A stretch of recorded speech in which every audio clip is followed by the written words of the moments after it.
Hi, this is Michael. This video is going to be about FCI Raybrook and my time in the feds. But all these stories is everything's promotion for my new business. So my new business basically what I'm willing to part with is 10%. So for $200,000, I'm going to give up 10% of my company. And we're going to get into more of the what's going on, what I'm doing for my business and stuff like that. But I have a 6-minute intro called Welcome to the Narcissist Nest. So check that out, and it gives you a basic idea of what's going on. It's a new kind of platform idea. And by the end of the year, I'm going to really get paid off this thing. It's a no-brainer. But anyways, yeah, thanks. I hope you enjoy my video. Hey, how you doing, Michael? So today, we're going to get into, it's a beautiful Saturday morning, gorgeous outside. Saturday, Sunday mornings are my favorite days of the week. And it's not because it's the weekend, it's because I don't drink anymore. And I could have a couple of drinks on a Saturday if I wanted to, but I just don't choose to. Now that I'm at an age right now, it's very poisonous to my body. I work out a lot, I'm motivated, it kicks down my motivation, makes me depressed, fucks me up. Like, I'm happy in life, really, really, truly happy. So drinking alcohol fucks up my life. It makes me not feel good. It fucks up my whole thing and everything that I'm trying to work for in my life. So it's not something, I don't look at alcohol. I look at alcohol and drugs completely different now. I don't look at them, subconsciously I used to look at them as an escape. But now I look at them as I'm hurting myself and it's fucking up my movements and what I'm trying to do in my life. So today this video is about the feds and doing time in prison in the feds. So people who have done state shit and done all this stuff, I'm gonna give you a breakdown of what happened to me and how the feds work, especially back then when I went through the system. But I still got friends, I know all kinds of stuff, and I talk about stuff, and I watch YouTube videos, and not much has changed back then from how it is now. So how I got into the feds is I was a felon in possession of a firearm. So I actually got away with less time. So a felon in possession of a firearm is a mandatory minimum. In the feds, you have mandatory minimums. You can't beat the time. There's no plea bargains. So even if you tell, and this will make a different video about that, is you only get a couple months off. In the state, you can tell and have your whole case evaporated. In the feds, it don't work like that. When you tell them the feds, it's called a 5K1. It's in your paperwork. You can't get around that shit. Well, you can get around it, like if your past case you told in this new case, so you can bring up your paperwork for your new case, and it says you didn't snitch on your new case, but you've been a snitch in the past, or you snitched on other cases and you got nothing to do with it. But in the feds, when you go do time, your pre-sentencing investigation, it's called a PSI. The feds go and they rip apart your life, money that you owe, past charges, everything they can find, they do it, and it's a point system. So you get your charge, and then your criminal history gets tacked on to your charge. So for me, it was a felon in possession of a firearm.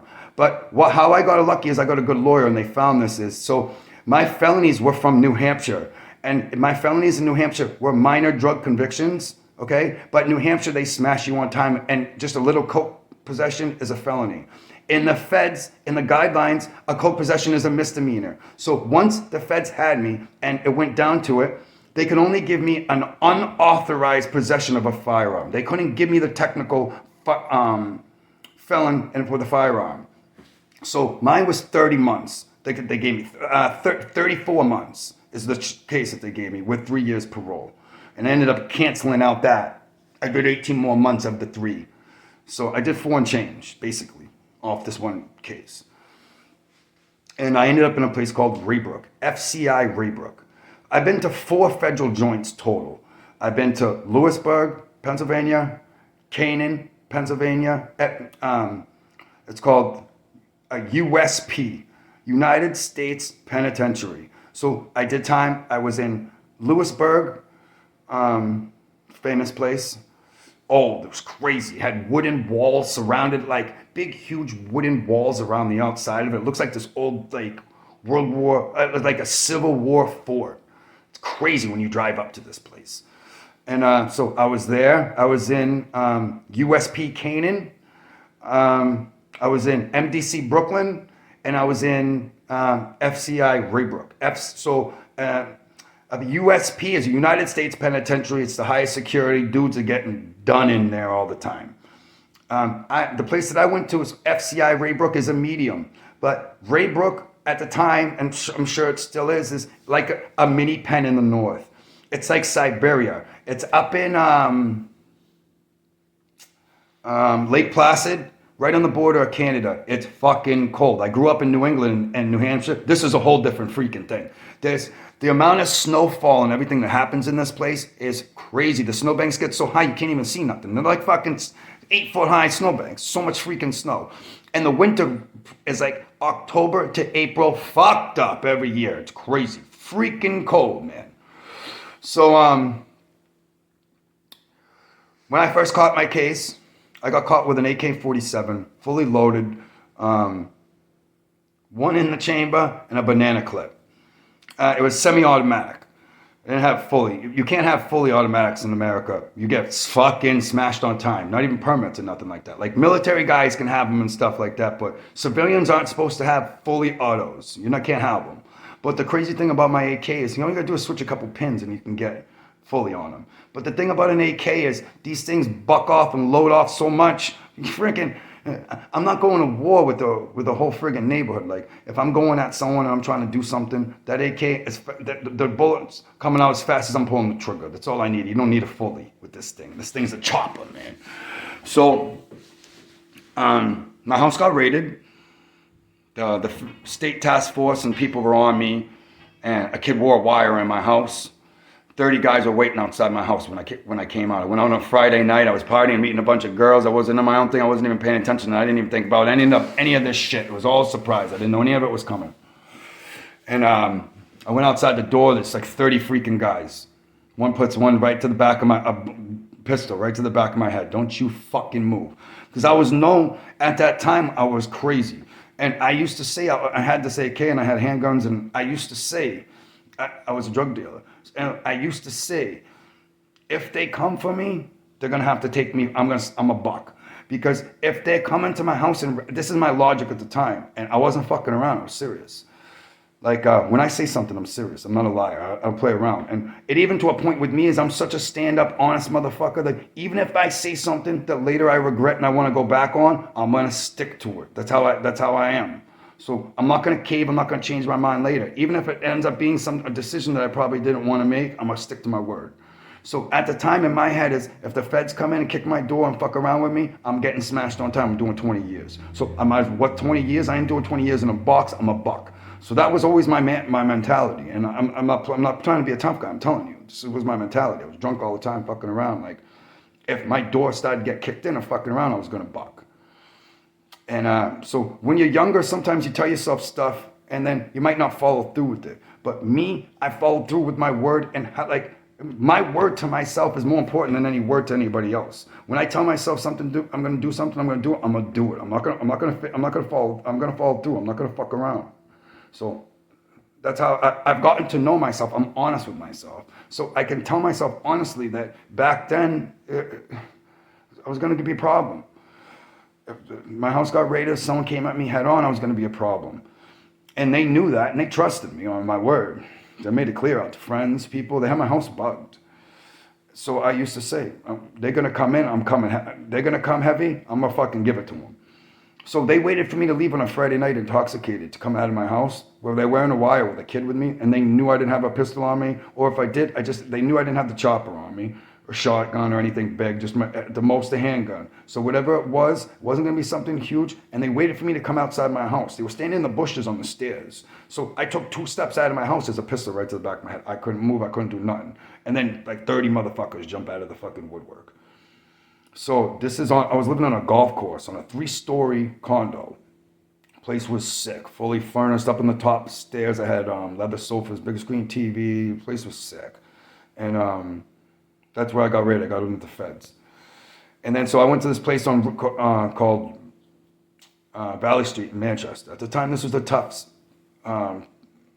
tough jail.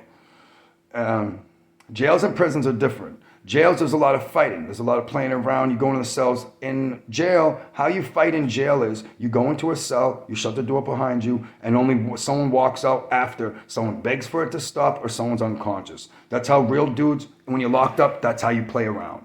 So you won't fight out in the front where the cops can get you. You have to do it secretly. You agree to go meet with a grown man in a cell. You shut the door behind you, and ain't no one coming out until someone's fucked up or begs for it to fucking end. I'm not really with this begging shit. I'm not taking it from someone else. I'm gonna go until you're fucked up. You're out of here. So you're gonna be unconscious. I'm gonna do you till you're unconscious. Or fucking goddamn you ain't moving much. So in this place, it was called 2D. And 2D got split up because this was the worst of the worst. Everyone's going to prison. To get onto 2D, you gotta have some kind of violence or come some kind of serious shit. And so you're going to prison, you got a big case. So you're going to prison, you're going to go do time. So this is when I started to really step up as a man. I knew once I was here that I had a long trip ahead of me. I got caught with an AK-47 and drugs. I was hiding from probation at the time. So I knew I was fucking getting my clock cleaned. So I actually made a choice and told myself and talked to myself while I was in the jail cell. I told myself, listen, you're about to do a lot of time. You can't escape this shit. So it's time to step up. Don't fuck around. It's time to step up. You got to step up your game. So to me, what that meant is, like, if someone crossed me, someone stole from me, someone verbally said to me anything. When you're in jail, you can't let nobody say nothing to you bad.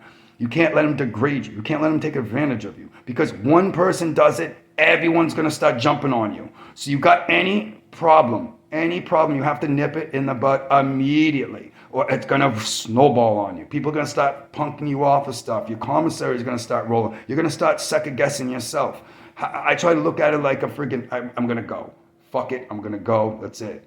So I actually told myself, I had a talk with myself. I said, listen, you're about to get smashed out here. Can't play around. You can't punk out. No more of this bullshit ever. You got to fucking stand up for it. So I talked myself in it, and then I lived up to my shit. I started getting into fights. In that 4-year period, I had about 10, 12 hardcore cell fights where I went into a cell, shut the door behind me, and I got it in. Someone was fucked up, or a couple times cops were coming, so it had to get broken up.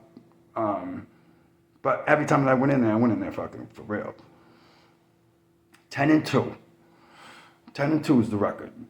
And one of the two was I fought 2 kids intentionally. I wanted one of these kids, and he was smaller and skinnier, and I wanted this kid so fucking bad. He was pissing me off, so I told him, go get your friend, you fucking bitch. And I went into the cell with 2 grown men. I did all right. As I was leaving the cell, so I fought 2 kids. I did all right on it. They didn't get me good.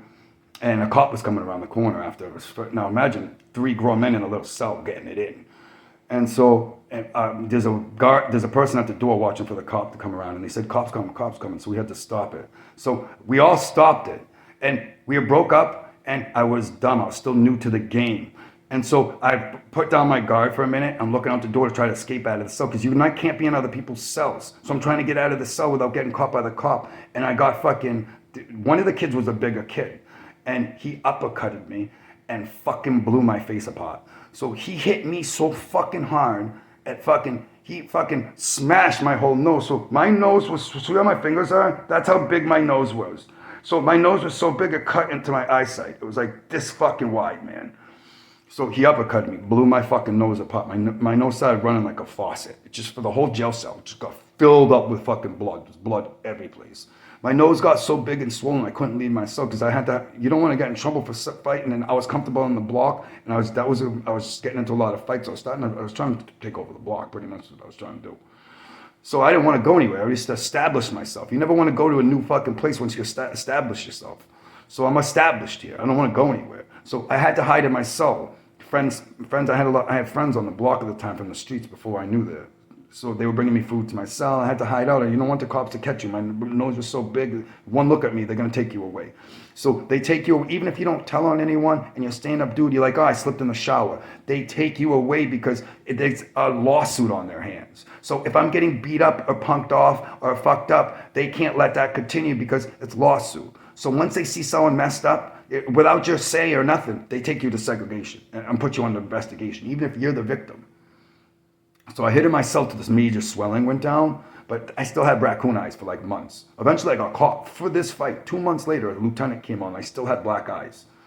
And he tried to bully me to tell. He says, I'm bringing you to segregation if you don't tell right now. I said, motherfucker, nothing happened. I slept in the shower. So he threw me into the hole under investigation for fucking me, the one that fucking got the fucked up face. This is how they play these games. So I got my gun case. I'm in Valley Street. I get into a lot of different cell fights. Like I said, I know I'm going to prison, real for real prison. So I didn't give a fuck. I let it all go. Anyone who looked at me funny, anyone that fucked around, in the smallest fucking thing, let's go, let's get it in. The more and more you fight, the more and more you're into it, and the more and more you got balls. So it got to one point where I was like, the smallest fucking thing, what do you want to do? You get to like it. So eventually I get caught for that fight. I'm playing cards one night, and a second shift lieutenant came on. He's walking around, and he sees my face. He goes, what happened? I slept in the shower. This is like a month ago, Lieutenant. Like, there's nothing wrong, nothing going on. He brings me to his office. He starts questioning me. And I told him, I'm telling him something. And he gets pissed. He wanted me to give up what was going on. He starts getting pissed at me. I'm the guy with the black fucking eye. He don't care. So he's like, you're out of here. And they bring me to the hole under fucking investigation. So now I'm in the hole in Valley Street, in the fucking hole in Valley Street. Oh my God. They give you a blanket on a mattress. You're laying on these cell bunks are metal. And so you got this little mattress that's sitting on this little nothing piece of mattress that's sitting on metal. And they're all lumped up and fucked up. It's the most uncomfortable, crazy fucking shit you can imagine. So I'm in the hole, 24 hours a day in a cell. It's fucking freezing. And I didn't have a blanket. There was a shortage of blankets and pillows. I'm in a fucking segregated cell with no blanket, no pillow, sheets. Fucking freezing, man. So the feds actually came and picked me up and saved me. So in the feds, once you catch a fed case, so the federal government indicted me. I got arrested by the state for the gun charges, state task force and people, and then the feds came around and indicted me and snatched me up. So in Valley Street, they can't have any federal inmates. They bring you to a federal holding facility, and then they bring you to federal court. So I went to Stratford County. So I'm in the hole in Valley Street, miserable, freezing, no pillow, all fucked up, right? And the feds came and saved me and picked me up and brought me to this new place, Stratford County. So I had a buddy, the guy that sold me the AK. He ends up, he sold me some other guns. I used to sell him drugs. He sold me guns. Smart dude. He robbed a pharmacy. This was back in the days when the pharmacy robbings were big, and they weren't cracking down on the pharmacy robbings. You used to go in there and get fucking bottles of fucking oxys and shit, dude. It's freaking crazy. So my boy, who sold me the AK, when they picked me up from Valley Street, when they all of a sudden they're like, the freaking Hughes, pack up, right? I start jumping and dancing and screaming because I'm getting saved from this fucking hole, man. It was so cold and freezing, it was a nightmare. I was getting saved. No one's ever been happier to have the fucking federal government to fucking come take them away. So I'm screaming, I'm yelling. I wake up everyone. It's like 3 o'clock in the morning. I wake up the whole block. Everyone's like, where you going? You're getting free? Yeah, man, you're getting free. And I go, no, I'm just going to a different jail. Fucking dancing, man. So they bring me in a van. It's like a transport van. Anyone that's ever been in a transport van knows what it is. I'm in a transport van. But this is not a locked up panel van that they take you to court. Like just a regular fucking van. But it's got a little more than that, than a regular van. It's like more like a regular 4-row van. And I'm in there. My buddy that sold me the AK is in the transport going to the federal holding facility. The fucking luck, the guy that sold me the AK, my friend, my boy in the streets, he's in the transport. So transport's a secret. They're like 1 in a million. Fucking, they're all secret because it's all security. This is, once you get to the feds, it's real shit, real security. I've been on Con Air. I'm gonna talk about that in a little bit in my story. Con Air ain't like the movie with this 10 fucking guys. Con Air had 300 motherfuckers on this fucking thing, man. It was like a 747. So, and the Con Air that I was in was 300 people, first 100 women. I haven't been that close to a fucking woman in years. So, and then in the back was all guys. It was like 300, let's just say 200. Fucking lot of guys. So, I go to this, the place saves me from Valley Street Hole. And now I'm in transport with my boy that stole me AK, my main man. And we go into classification in this new jail. So I get to this now. Valley Street's all fucking shitty. It's hardcore. You can't do anything. The cops are fucking assholes. All of a sudden I'm at this new fucking jail. They feed you donuts in the fucking morning, man. It's like you got satellite TV with fucking headphones that get the TVs and friggin' like all kinds of fucking shit that I didn't even fucking knew existed. So the feds saved me from Valley Street. And now I'm living a life in a federal holding fucking facility where you're getting donuts for breakfast, man. And there's always extra trays, so you're eating good like a motherfucker. And it's a brand new place, so everything's clean, satellite TV. And so it's a federal holding facility that's a county jail too. So it's local county kids and all feds. And so I waited there for about a year. And that's where I lost one of my second fights out of the 12. I was fighting this kid. He pissed me off. It was in the morning. I was amped up at this time. I should have wasted him. I just had bad luck. You can't fucking win them all. So I go, with a kid. He pissed me off. I screamed. He fucking had. And now this is I already had a lot of fights under my belt. So at that point, I just fucking the smallest thing go. I got in like 4 or 5 fights at just this place. Most of them were on Valley Street. But so they got buzzer intercoms in your cell. You're in the cell. You can just hit a buzzer. You could talk to the cop that's down onto the block, and the whole fucking your block hears you when you hit that fucking buzzer. You see people go into cell fights and they fucking hit the buzzer. Or if someone creeps up on another kid that's in a cell, and you hear a kid run over to the intercom and beg for the cop to come save their fucking ass when they're getting their ass kicked in the cell. Fucking intercoms. And I said, a dude did that one time. Me and another kid. He called me a bitch at dinner time. He called me a bitch right in front of everybody. So I said, get your fucking shit, let's go. He wouldn't come to the cell. So he called me a bitch, but he would not go back it up in the cell. He was out in front of the cops. And you can't pop off in front of the cops, you go to a hole. So I had to wait for that motherfucker to go in his cell. So, and he had me so pissed off. He did it right before fucking dinner. I was so fucking mad, I couldn't even eat my fucking dinner. I was fucking pissed. So I waited for about a fucking hour till he went into his fucking cell and then fucking got him. Actually, another kid came that's on my fucking Facebook that I'm still friends with. So at these places I go to, I meet all these people. And especially in the feds, you know a lot of people. So I know all kinds of Lowell kids, Methuen kids. Prison is like a subculture. And so they're all prison dudes. And everyone who's making illegal money, eventually you go to jail. So it's part of your career criminal as being the shit that we're talking about. In the feds, a career criminal is a real thing. So say you got, as a career criminal in the feds, you got 5 years for a gun charge. Mandatory minimum gun charge, 5 years, felon in possession. Your career criminal, they tack on 15 years on top of the 5. So you really only just had a regular 5-year charge. But because of your criminal history, these cocksuckers, next thing you know, you got 20 years, 25 years. Career criminal is an extra 15. If I remember right, a career criminal is an extra 15 years, 8 months. Boom. Oh. So you just catch a fucking stupid 3-year crack sales. That's usually like a 30-month fucking thing. They give you a career criminal. They tack on 15 years, 8 months on top of your fucking 3-year crime. That's how the federal government works. You got your time, your charge, your incident, and it's all in the books. It's all set up what your time is. It's not like a plea bargain shit. You got something for 4 years, you got 4 years. And then they tack on your criminal history and put your dick in the dirt, man. It's fucking crazy. So that's why, in the feds, crack used to be 1 to 100 in powder. So you get caught with 1 gram of powder, is 100 grams of powder, really, if you get 1 gram of crack. So 1 gram of powder equals 1 gram of powder. 1 gram of crack, because they bumped up the crack laws, is really 100 grams of powder. That's how you did it. So dudes were getting they had 30 grams of crack getting life. That's the crack laws in the feds. I think they stopped that finally. And a lot of people are starting to get back time, but that's a whole different fucking thing. I could go into the rules of the feds for fucking ever. There's ain't enough time for all that. It's just like telling the laws of the court cases, all of that I've heard, of all the stories that I know and how the feds work and all this court stuff. I'm a lot about courts. I'm very comfortable in courts. I've seen a lot of shit. I know a lot of stuff.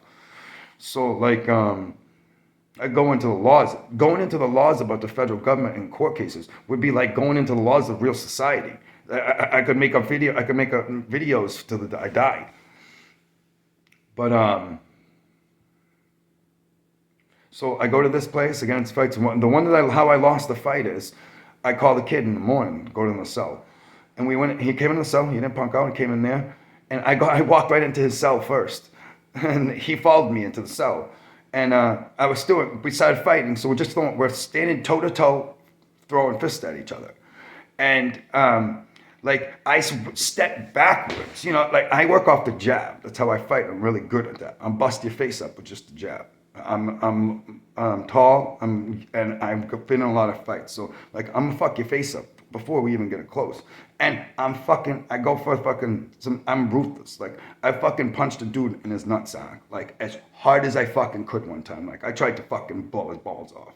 Like it was the only thing that I could catch to at the time. We were fighting. We were getting in for a lot. When you're going in these cells, you're fighting your life, dude.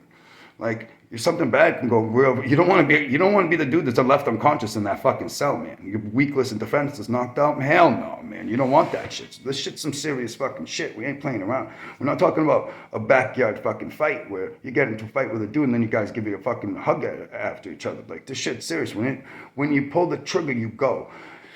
Like when you're in prison with someone, you don't want to go in a cell fight with them and get in a fight with them. Because even if you beat them up, they might want to go get a knife next. Like me, I'm the kind of dude where like, if I was smaller and you're a bigger dude and you beat me up and I knew that I couldn't get you with fists, I'm going to come cut you. That's just how it is. That's how it is in real life.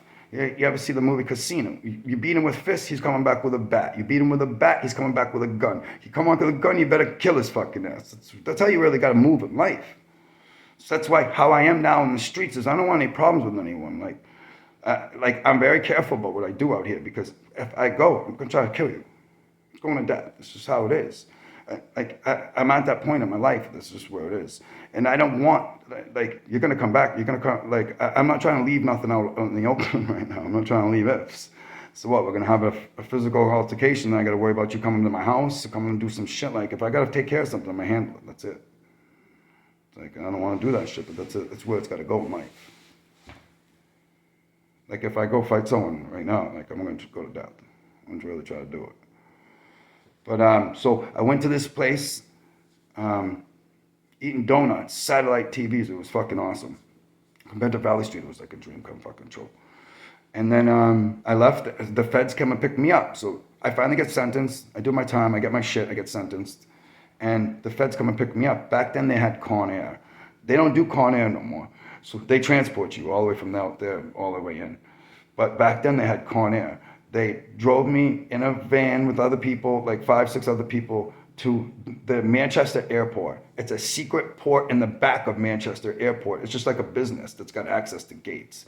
And there was like 30 fucking, so the marshals, it's called federal marshals. That's the sheriff. So in the states, sheriffs transport you everywhere to court, to jail, they're sheriffs.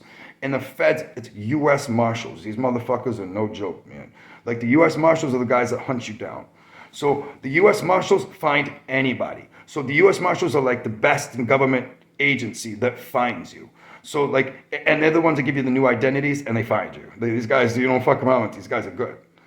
So it's hard to hide from the feds because they do everything, electronic stuff. Like it's hard you can't hide from these guys you can't be in normal life and hide from the federal marshals. These guys find you in anything in normal life. To be wanted by the federal marshals who come and hunt you down, right? Like that movie, Marshals. It's one of my favorite movies, The Fugitive. That's the U.S. federal marshal. Remember The Fugitive with what the fuck's his name? The older guy. Harrison Ford.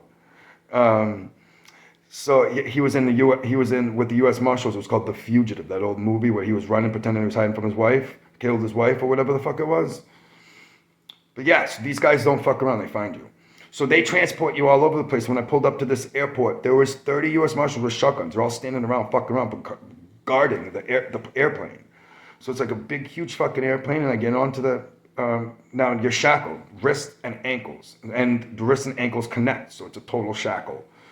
And that's you get transported everywhere, total shackle. Wrist, ankles, and then the wrists and ankles are connected together. And to your waist, actually, I fucked that up. So you've got a waist with a piece of metal on the waist that your chains go through. So your wrist, your stomach, your ankles, and then it's all tied together.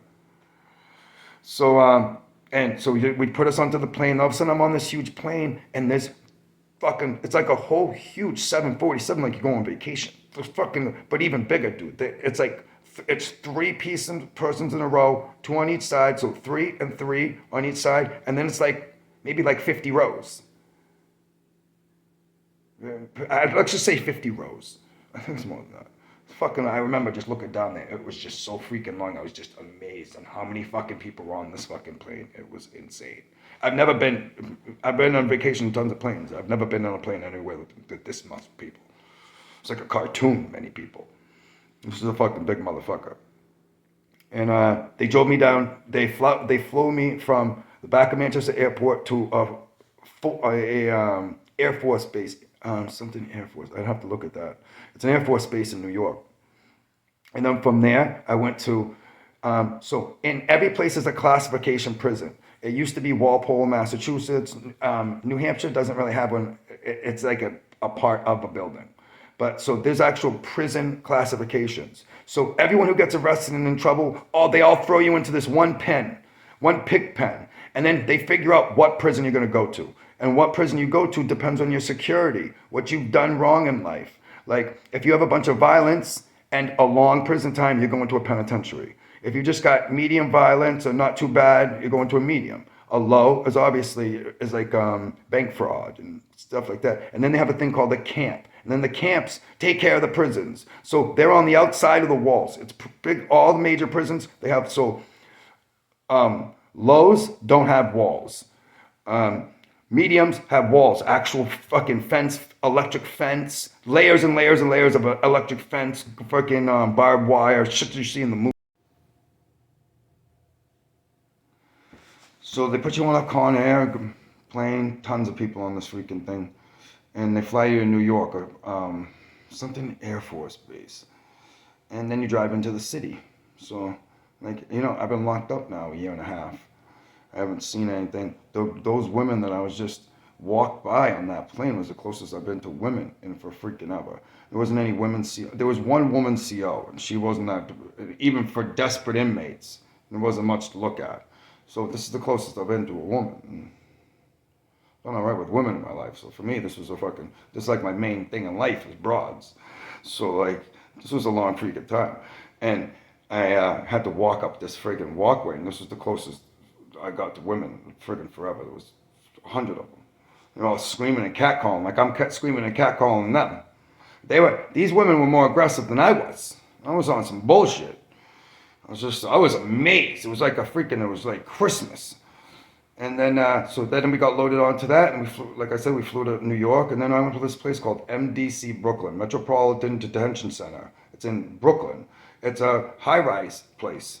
Fred McGriff, Supreme, from, anyone that knows anything about criminals and stuff, that's where he was. He was in the building when I was in the building there. This was 2004. My case when I was around there, my locked up time was from off and on from 2004 till 2010. Because I got a year and a half in between the stretch. So it ended up being like a 6.5 year period with parole. They call it probation for the feds, but they bring you right back to prison. It's fucking parole. This ain't probation. Probation's probation. Like when you have a probation officer, and we have a probation officer in the feds, but these guys go back and kick your time. And another thing about rules about the feds is you got 3 years paper. They could, say you do 3 years paper, they call it probation or parole. Say you got 3 years, you do 2 years of it clean on the streets and you only got 1 year left, they can give you the year and then start your paper over again. They have, I think, up to 3 tries of starting you over. That's the law. They can do it 2 or 3 times.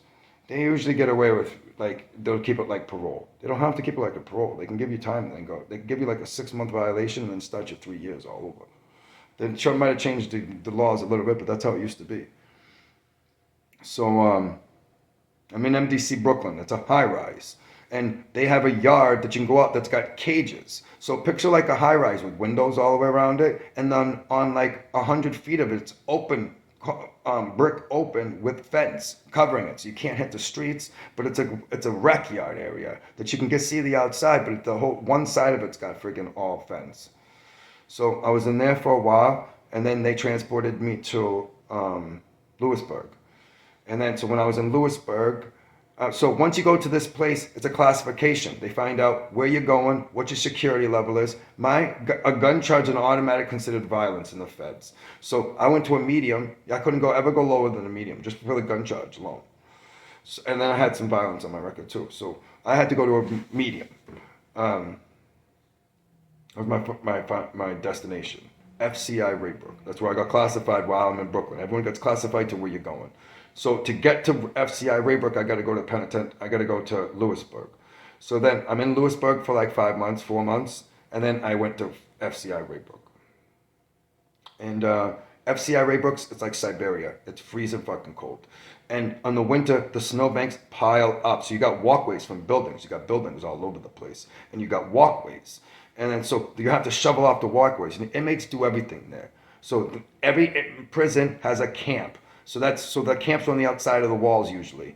And so that camp runs the outsides of the prison. So everything done in the prison besides security is done by inmates. So kitchen, library, everything's done by inmates, and then cops watching the inmates. So everything on the outside of the prison, because it's a real prison with walls, and no real prisoner can get on the outside of it. The camp takes care of the outside stuff, like they unload supplies from the trucks, bring it up to the prison for the prison, all that kind of stuff that you would need, outside maintenance, all that stuff the camp does outside. So everything in all these prisons are like self-sufficient. Inmates do all the shit except the cops. And so now I'm in a real prison. I finally get to a real prison. And this is there's 2,000 guys. There's like 150 white guys that are 2,000 guys. It's half blacks, half Spanish, and then white guys. And so 150 white guys, let's say 200 fucking white guys. And then you have like 800 blacks and 800 Spanish guys. When I got to this prison for the first time, now I'm in prison. When you get to prison, it's not county jail no more. Nobody's fist fight. Everyone's got knives. It goes to knives. When you get to real prisons, real live prisons, it's like US and Russia. It's freaking a Cold War, man. No, everyone's polite. It's different than you think. They're in a bunch of greasy shit. People get rid of you. If you're greasy and you're doing slimy shit, someone's going to do you in, man. You're fucked. So prisons are different, especially once you get to a higher level prisons, is that like you can't be a scumbag and do scumbag shit. You're going to die. You're going to get fucked up. And your own. So everything's done by race. If a Spanish guy's got a problem with a white guys handle the situation. Same thing with the Spanish guys. You go tell them what the problem is. The head honchos talk about the problem, and then it gets dealt with on the lower end. So that's how it works. Everything works like that. So now I'm in real prison. There's no fist fighting. It's going right to knives. So when you got a beef, it's knife. Everyone's got knives. So there's no more fist fighting anymore. Like if it's that serious, it's going right to knives. That's what it is. And so there's about 200 white guys out of 2,000 guys. It's blacks and Spanish. The blacks are comprised of Bloods, Crips, and Muslims. That's their three major things. In the feds, it's different than state. Is you click up by state. So everyone who gets arrested, they have a number. So that number is where you're from. So everyone clicks up in prisons. And you can be in prison all over the place. They transfer you. You never know where the fuck. You're supposed to be near home, but in the feds, they can ship you out anywhere. So you could get your case out of New Hampshire and just do your time in fucking California the whole fucking time if they wanted to. They do whatever the fuck they want to you. It's about availability of bed space, mixing people, intermingling. They don't want any one gang or area to be too powerful. So they mix in everyone all over the place so it's all equal. They do it on purpose. It's nuts. Like the Mexicans, there's Serranos and Norteños. And they're not allowed to be on the same prison. It's instant on-site go. Biggest two Mexican gangs that there is in the whole country. It's half of Northern California, half of Southern California. The Southern California Serranos, Southerners. And the Northerners are the Northerners. The Serranos are with the Mexican Mafia. The Northerners are the Nuestra Familia. And so the reason I learned about these guys and I know about these guys, I did time with a bunch of them. So I watch a bunch of their YouTube videos and I watch tons of California locked up movies and shows about real shit. I did time with these guys. So where I was a Serrano prison. No Norteños were allowed there. And so right when these Mexicans come off this boat, right when they come off the transport and come into the jail, every time a new Mexican comes to the jail, the Mexicans go up to him and say, who the fuck are you? What are you? They check his tattoos and find out if he's a Northerner or a Southerner. Or he might be a Mexican national. Those are the three that you get. Northerner, Southerner, Mexican national. They're Mexicans. They're not Americans. In America, California, you got the Southerners, Mexican Mafia, and the Northerners, Norteños. So those are their own two cliques. And then you've got actual Mexican people. So those are... I just said what the fuck their name is. We call them something different in the north. That's what they're southern. That's what they call them in California, and they call them like nationals. Like, but anyways, no, they call them paises. Paises. That's what they're called. A paisa is a Mexican national. So where I was Southerners, and they were the deepest. They're the deepest everywhere. The Southerners and Mexican mafia. They run the prison system in the country, and they're the deepest. The reason that they run every prison pretty much in the feds, and they run the California state prisoners. They've got the numbers. The Southerners are L.A., Los Angeles. The Southerners have the border with Mexico, so obviously they're going to have more and stronger Mexicans. So California's cut in half, north and south. So north is strong as a motherfucker, but the south is crazy, huge. It's where all the biggest cities, LA and all that shit is. So they have the most people. They run the prison system in all the feds. They got the bigger numbers is runs the system, and they got the bigger numbers every place. And they got a good system. The second a Mexican gets off the transport and goes talks to another Mexican, they say, you don't have to go hardcore for us, but we're all one gang. If one Mexican goes, we all go. And if you don't fight for us, we're going to turn on you when we're done with the fight. So every Mexican that hits the prison, they're told, you have to go when it's time to pop off. If you do not go, once we're done handling these people, we're going to come handle you. So you have to go 100%. Now, no other race does it quite just like them. So that's why they're the most powerful. They don't play. They're militant. They don't fuck around. They're in. White guys are like that too, though. But the white guys' numbers are so low. So, but one advantage that the white guys have, its numbers being so low, is that in the federal prison system, the whites are outnumbered in the system. So you're going through more struggles throughout your prison system because you're outnumbered all the time when you're fighting. So you become stronger and tougher and ballsier. So even though there's only 150, 200 white guys compared to 2,000 other people, every white guy is going to go if there's a problem with the white guys. You're going to have 150, 200 guys in the yard ready to go in the next fucking cycle. And the thing about it is that by the time you get to a real prison, a pen or a medium, these white guys are fucking gun trained. They're fucking entrenched. They're fucking hardcore. They ain't going to back down. So a lot of these other races like the blacks and with the Mexicans, a lot of them are nationals. So they're not really fighting criminal guys. Every white guy that's in these joints, they're hardcore motherfuckers. So the white guys, even though we're super outnumbered in these prisons, you're going to get every white guy to go on a drop of a fucking dime with a problem with another white guy. So that's what makes them powerful. Is that the pussies are weeded out and they're going to stick with their own shit. The blacks, they're segregated. You got Bloods, you got Crips, you got Muslims, and they're all on their own gangs and they're not going to go for each other. They're not going to all get each other's back there. So they're separated. And then with the Mexicans, you have more of the Paises and the Southerners, but most of them are going to go. So that's why they rule it. I just broke it down pretty good for you. So right when I went there, they're smoking. Freaking buy cartons off the commissary. Back then, I caught that for last year of my time, buying cartons on the commissary. That's fucking weird. I never thought you could do something like that. So I go up there, some guy hands me a pack my first day. Because right when you get there, you go by your state. And I'm southern New Hampshire, but they click up with Massachusetts. So my car is Massachusetts. They call it your car. You're from Pennsylvania, you get Pennsylvania car. You're from Florida, Pennsylvania car. Californians, California car. In the feds, you go by your numbers. So New Hampshire's 049. At Massachusetts is 038. We click up. It's New England. New England or die in the feds. So we're all clicked up. But all the New Yorks together, Pennsylvania. So you got instant gangs from just where you fucking live in these places. And then you go to minorities too. In the feds,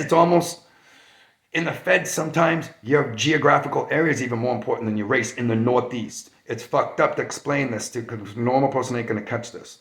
But in California and out there west, whites and blacks, whites overrule your car. In the Northeast, in New England, your car kind of overrules the race a little bit. It's different. The Northeast is different. It's segregated. Every fucking place is segregated. You go by, you eat by your race. You do all your shit together. The blacks eat together. The whites eat together. The Spanish people eat together. Everything's segregated.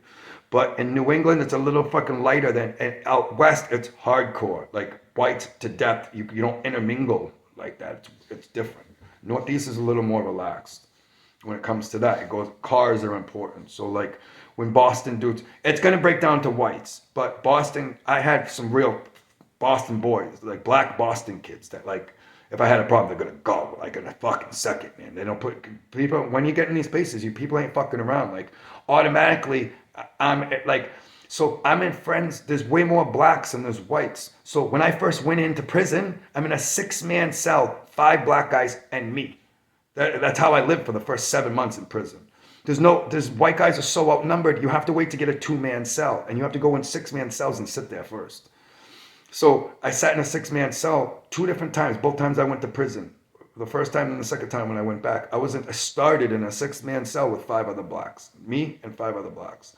The first time was my man Arab. Arab sees this. My man Arab from Connecticut, B Moore from Baltimore, 2 New York kids. It's been so long, I forget their freaking names, man. It's nicknames. So you don't know government names. They both had nicknames. I forget what they are. And then I had a Detroit kid.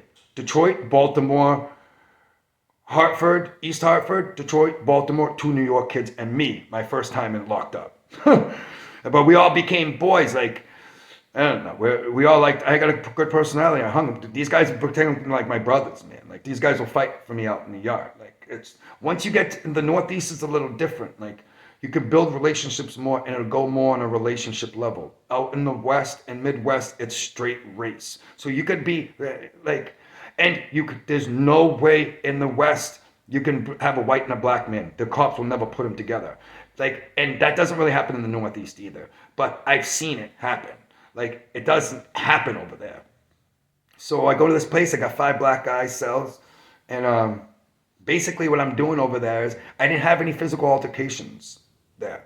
I had a couple beefs, I had a couple problems, but nothing crazy. There was no locking in. I didn't lock in no cell with nobody to death over there like I did in all the counties.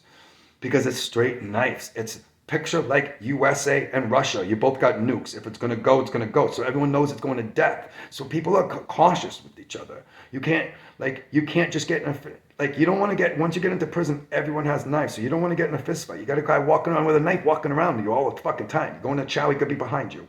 So you don't want to start any beef that you can't finish. That's how it is in prison. Like, if you're going to start it, you got to finish it. It's fucking crazy, but that's really how it was in prison. Is like, if you start a physical altercation, you got to go get rid of this guy. You got to hurt. So there's no 2 ways to do it to get rid of a guy. You kill his ass or you hurt him real bad. So if you hurt him real bad, stab him the fuck up, they know that he's under pressure and got stabbed up and he's the victim. They move the victim right out of the prison. So that's how you got to do. You got to get him up out of there. And you hear niggas say, ooh. You hear guys say, yeah, I got him, get him up out of here. That's what you got to do. I have to friggin' edit that. That's going to suck.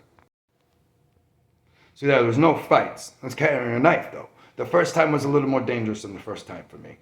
The first time go round up there, I was doing longer time, and it was my first time in there, so the first chance I got when I bought one. And up where I was, they do a lot of, it's not metal knives. It's pieces of fiberglass. They'd sharpen these fiberglass things. They were like wooden stakes. These freaking things are sharp, man. I'm telling you, they're nice. They're so freaking sharp. They're like razor sharp. Like, I could just take it and push it into your stomach just playing around, and you feel it poke you right through your shirt. These fucking things are nice. But so then I'm up there for a while. They got indoor and outdoor weights, and this is what a habit that I got in my life now that I love is I work out outside. Like my next house, I got a nice house now, but my next house, I'm going to build an outdoor workout area. Outdoor workout area. So it's like a little gazebo. So it's an outdoor, completely open wooden poles, and then just wooden roof just to keep out the snow. And I'm going to put in metal weights out there, and I'm going to work out in there. That's how I'm going to do it. So they have indoor and outdoor area, and I like the I'm looking at myself over here. So I like the outdoor working out area. It's nice. You get away from like indoor, it's all sweaty and everyone's all pushing up on each other, and it was more of a minority area. Whites weren't really in there as much. So I worked out outside 365 days a year. So 365 days a year. I'm working out outside. Summer, winter, whatever. And I told you, this place is cold and freezing. And I work out like 5-7 days a week. Friggin'. So I'm out there in the snow, like Rocky, working out in Siberia. That's how it was out there. You work out outside. I love it so much as I got a deck now that I was out there all summer long, working out on my deck outside. Bring my weights out right on my deck, working out there. And if it was a wicked rainy day, I bring my shit inside. So I'm over there for a while, and what else happened over there? Okay, so there's a bunch of different beefs with all kinds of different races. Like I was in Raybrook in 2005, 2006, where it was the Bloods against Mexicans. There's a fucking so like it goes out all out war, and they closed down the prison. So there's gang wars in these prisons. So and they close down, lock down the prison. So you're in solitary confinement. And so in solitary confinement in your cell without say there's a stabbing and two nationalities, two different people go to war, they close the prison because they know there's about to be tension. The second door's open, those two races going at each other. Doors close, doors open, they're going at each other. Until there's a peace movement, it's on and popping until it keeps on going until it's resolved, the problem's resolved. So they lock down the prison. So there'll be a gang war, right? They lock down the prison, and then they open it in 30 days. They think everything's going to be good. The second the doors pop off, you hear alarms and fucking shit popped off. The second they reopen the doors. So in this prison, they have lockdowns all the freaking time. I was there for 2.5 years for this one. The first one, like 2 years. And so I was there for Mexicans Against the Bloods, Pennsylvania and New York.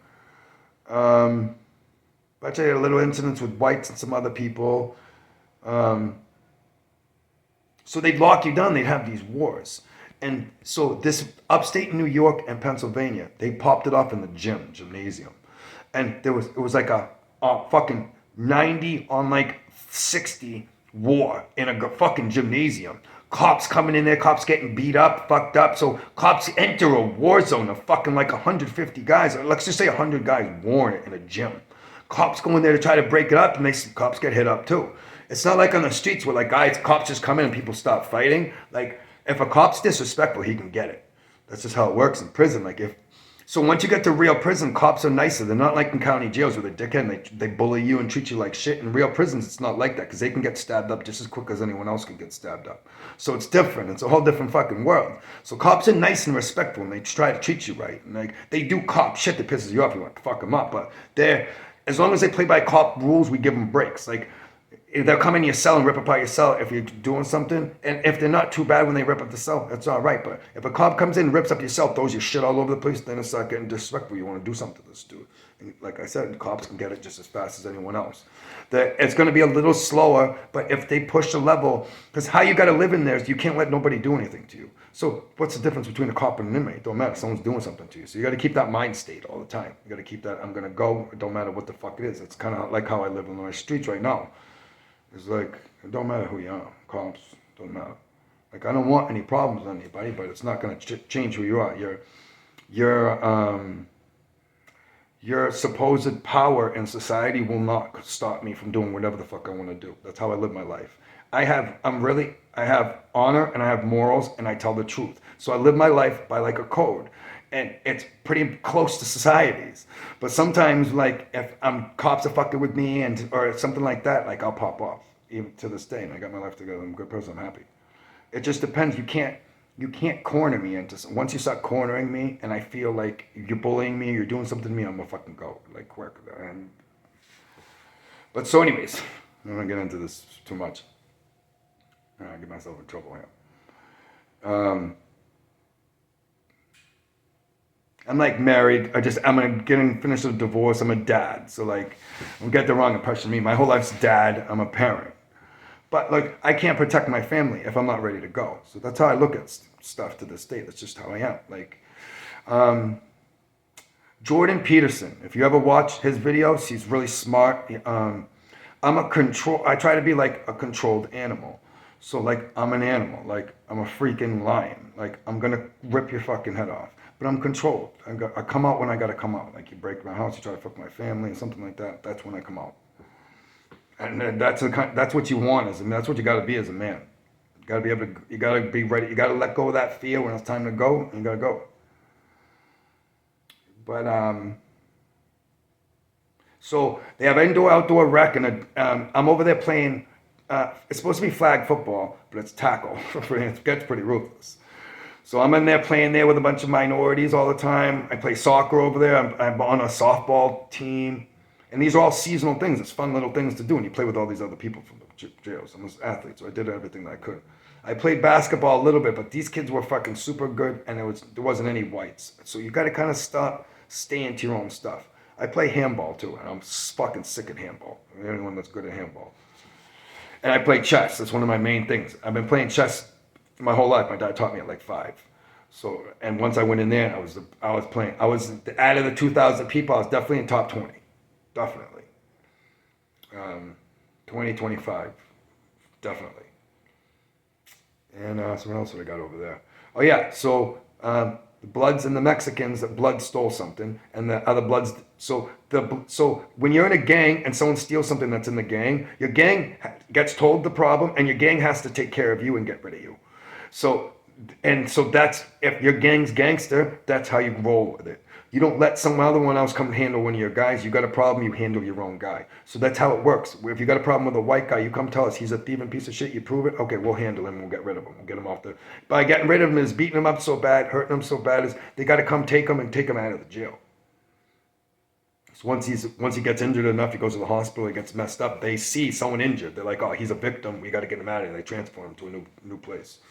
So you got to take care of your own trash. So that's how it works in prison, in jails. Is like, if you got a stand-up prison in a place, child molesters, snitches, all those peoples, they're not allowed to walk the compound. It's a compound, it's jail. They're not allowed to walk in regular population. You got to get rid of them.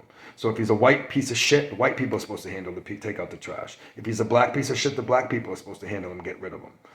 This is how it works. So, play all kinds of sports, all kinds of shit. One incident that I saw right as I was leaving on my second time is there was 2 kids going at it to death. No bullshit. So I don't know what happened. I left. It was going on for fucking like 20 days. So one, they started off talking bad to each other in front of people, and they disrespected each other in the public. So they had to go. One of them had to go with their reputation. So one was up from upstate New York, and the other one was Ohio. It goes by collects of cars, as I told you. So it was an Ohio kid and an upstate New York kid.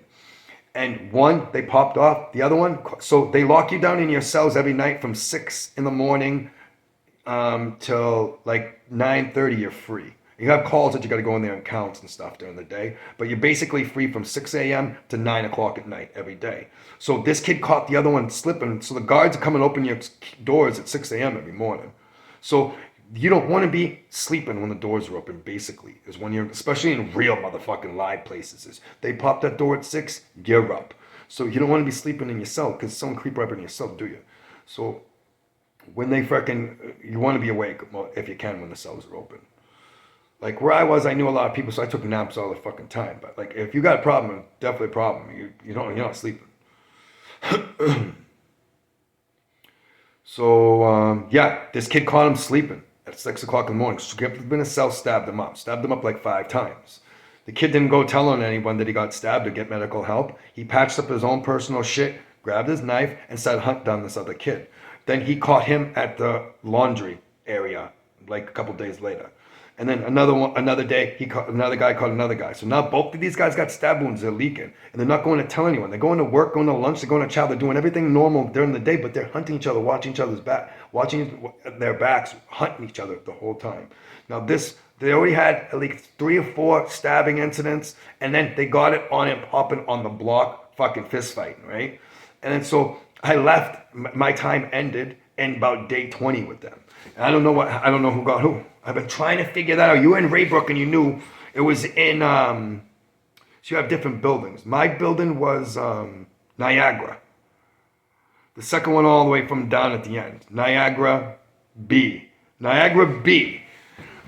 2008, 2 kids. I'm dying to know that story if anyone ever sees this. So that was one incident. And then there was, and there's just so many different, most of the incidents that you hear on one-on-ones, you don't hear about the incidents. It's because everything is gone hush, or someone gets stabbed up and they get taken off the block. So you'll hear the stories and stuff like that. But that stuff's not more than known. That's just so common, and like that's not more than known stuff. The more known stuff that you can't miss is the fallout riots. And while I was in Raybrook, between the first time and the second time, I'd say there was maybe 5 major riots. 5 major lockdowns. After one of these riots pop up, you don't leave your cell for friggin' like 2 months. You're in a cell, no showers, nothing. They lock you in your cell. There's no groups, there's no showers that you can go to. You're locked in your cell. You're washing yourself. It's called a bird bath in your sink every day or whenever you wash. You're sitting over your sink and you wash yourself and then clean up your sink when you're done. And you got cellies. Everyone's got cellies once you get to 2-man cells. So both of you are washing yourself naked in the cell together. You don't leave for like 60 days. And they're feeding you friggin' bagged lunches. So you're getting eating bologna sandwiches 3 times a day for fucking 2 months, man. So that's how they do it. And I've been in such situations where like you were locked in there for 2 months and then you come out and for like 30 fucking minutes, boom, it pops off again. You're back in yourself for another month. Fucking crazy, man. So I won't get into too deep or too much of this stuff because I could go on for freaking days. It was 4 years of time. But so that's the gist of what Raybrook's like. What else do I want to talk about Raybrook? So yeah, it's nice. A lot of places cut out the weights, and Raybrook still had the weights. So it was if I had to bet, they still do. But it's been a while. Now we're talking over 10 years, 15 years. It's like 15 years since I've been on. 10. It looks like 10 years. But yeah, I'm trying to think what else I'll talk about Raybrook. That's about it. I think I covered it pretty good. So I went home.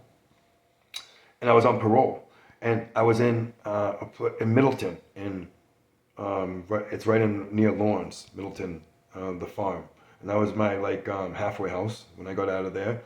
And then once I was in the halfway house, I was coming home on the weekends to my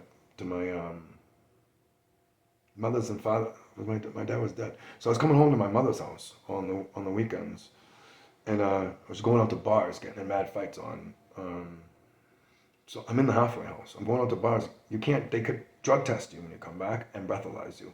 So you leave on a Friday and you come back on a Sunday. So you can really technically drink Friday and night and some of Saturday, and you'll pass your breathalyzer and drug test if you just drink. So, and they're not as bad about the booze as the drugs. So I'm outside in the bar. I'm going to the bars around Nashua and Manchester, and my area, Hudson, Nashua, and Manchester, all the time, going on bars, getting in bar fights all over the fucking place. Like, we're talking, because I'm just used to getting out of prison, and prison's like an animal, crazy fucking thing. So I came home, I was fighting everybody. I got in like 30 fights in the first year. Anytime I went out to a bar, anytime I did anything, I was trying to get a piece of anybody who was anybody. I went up to everyone pretty much that I could think of. So then I made it out.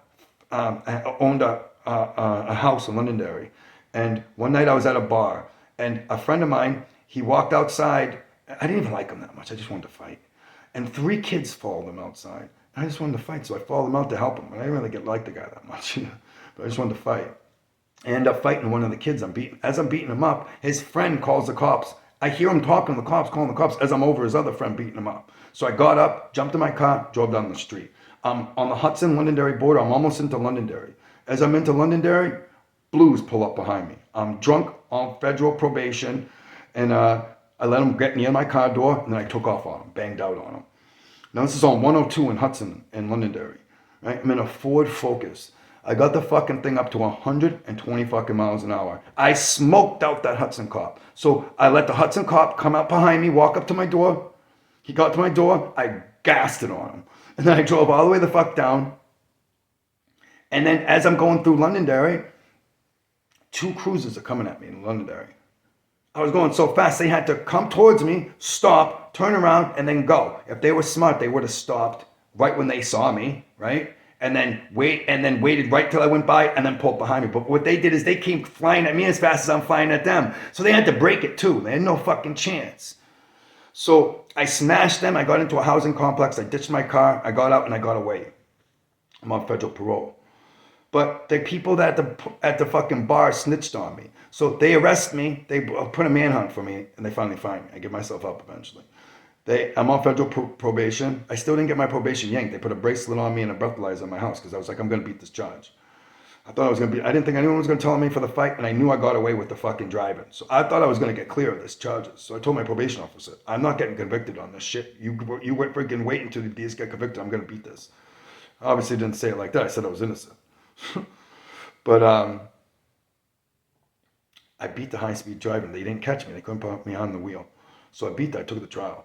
But fucking witnesses showed up about the bar fight. I lost the bar fight. So a conviction got me violated automatically.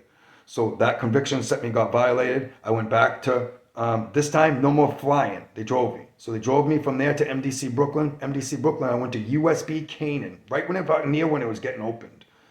And then I was there for like 4 or 5 months, and then I went back to Raybrook. And then, this video is pretty long, so I broke down Raybrook pretty much. It's a fucking Siberian hell.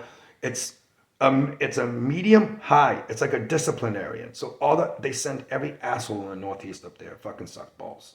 It's freezing, snow to the fucking top.